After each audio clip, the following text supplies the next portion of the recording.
Je vous salue, vous qui aimez Dieu, qui croyez en Dieu. Alors, quelquefois, différentes versions de la Bible, différentes traductions, différentes interprétations troublent l'esprit des chrétiens, des croyants. Oh, ça ne devrait pas vous troubler. Vous voyez. Parce qu'il y a des interprétations. Mais le fondement de la foi ne change pas. Il faut savoir ce qui est fondamental et puis ce qui est subsidiaire. Voilà. Les enseignements sont là pour éclairer. Mais ce qui est fondamental dans la foi en Jésus-Christ. Jésus-Christ, c'est la parole éternelle de Dieu qui s'est incarnée, qui est venu, qui est conçu de l'Esprit Saint, qui est né de la Vierge Marie, donc qui est devenu un homme qui a marché sur terre. C'est-à-dire la parole éternelle de Dieu est venue parler directement aux êtres humains. Voilà. Et il est venu accomplir un sacrifice éternel qui sauve les hommes et qui s'actualise pour tout être humain qui reçoit Jésus-Christ comme Seigneur et Sauveur de sa vie. Donc il y a des fondamentaux. Et quand il est venu faire cela pour le salut des hommes, c'était pour les réconcilier avec le Père Céleste. Puisque les hommes, en péchant, se sont coupés de Dieu.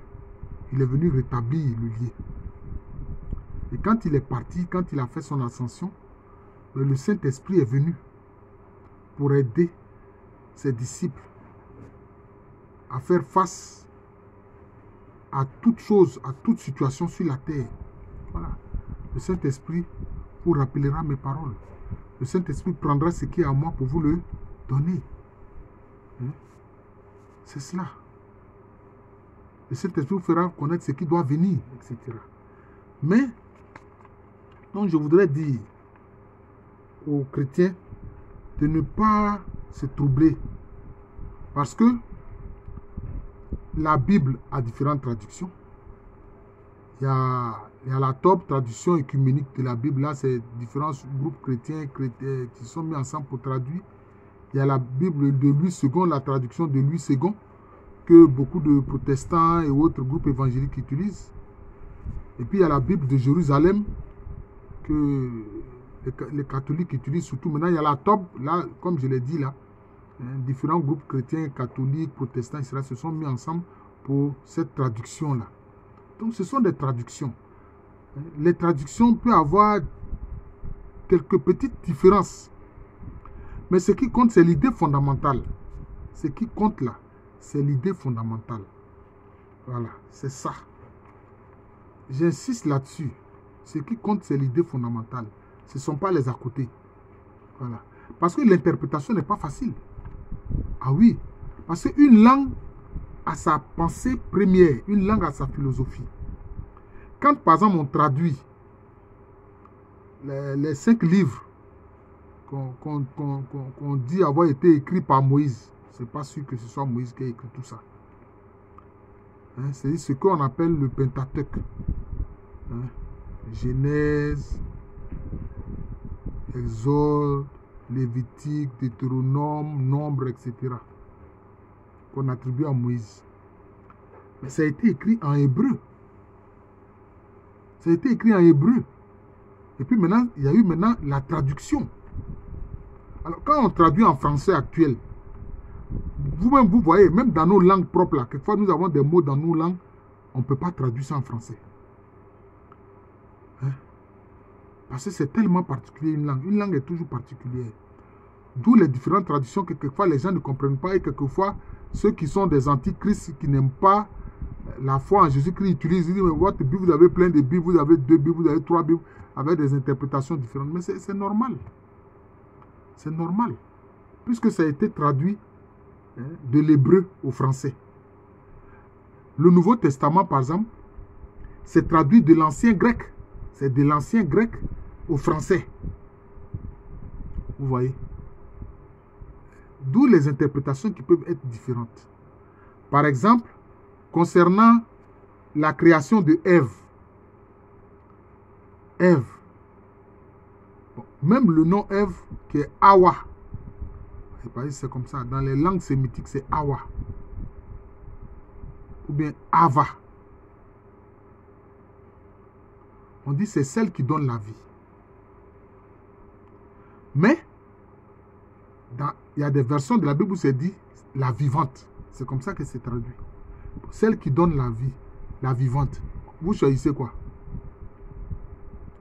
L'essentiel, c'est que c'est les personnages de Ava, Eva ou Awa dont on parle. Ou Ève dont on parle. Vous comprenez? Donc, il y a l'essentiel et puis il y a la côté. La question de la traduction.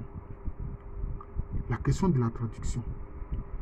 Il ne faut pas que ça nous trouble. Et il ne faut pas que d'autres puissent s'en servir pour nous troubler. Nous, les chrétiens, ça ne doit pas nous troubler. Voilà. Une traduction d'une langue à une autre. Parce qu'une traduction fausse toujours un peu quelque chose. Ah oui, la question de la traduction, ça fausse toujours un peu quelque chose. La traduction des Écritures, ça fausse toujours quelque chose. Par exemple, nous-mêmes, quelquefois, nous avons différentes versions. Hein? Par exemple, concernant la création de Ève, on dit que Dieu a fait tomber un sommeil mystérieux sur Adam. Adam qui veut dire terre rouge. Et puis, il a extrait d'Adam une côte à partir de laquelle il a créé Ève. Et puis maintenant, il a refermé le trou, si on peut parler ainsi. Mais moi, j'ai entendu des rabbins dire, concernant ces passages-là, dire que non, que cette traduction n'est pas bonne. Il ne s'agit pas de la côte, non. Mais c'est à côté. C'est-à-dire que Ève est créée à côté d'Adam. Eva est créée à côté d'Adam. Awa est créée à côté d'Adam. C'est à côté. Ce n'est pas la côte, mais c'est à côté. Or, vous voyez, les deux mots sont tellement proches. La côte et puis à côté. La côte et à côté. Vous voyez. Donc, c'est ça le problème. Et il y a un autre passage où on dit quoi? Qu'est-ce qu'il est dit? On dit,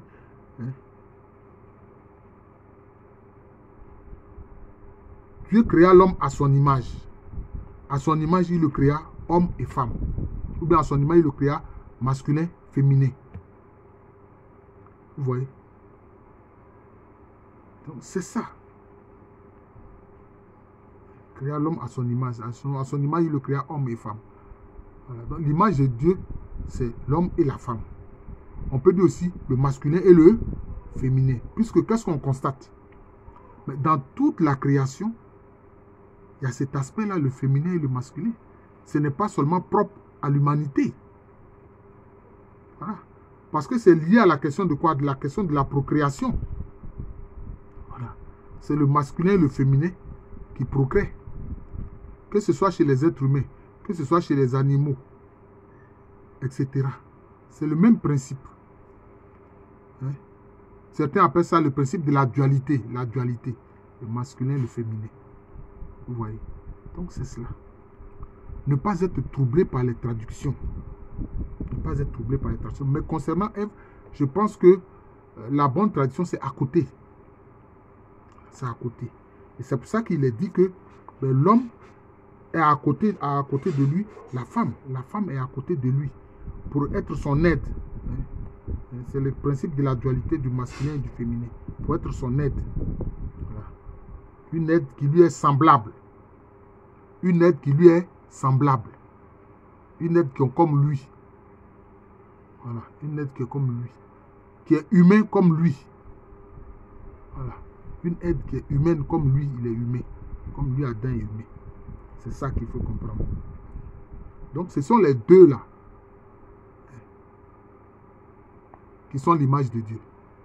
Voilà. Les deux là, l'homme et la femme, ce sont les deux qui sont l'image de Dieu.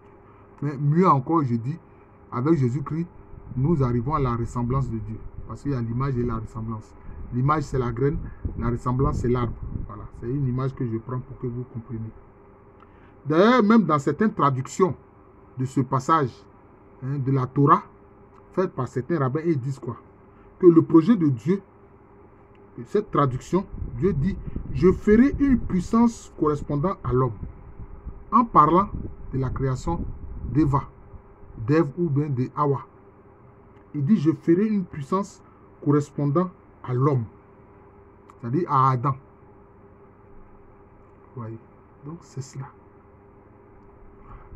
Donc, j'ai voulu ici parler à travers la question de la création de Ève, hein, du problème des traductions. Le problème des traductions.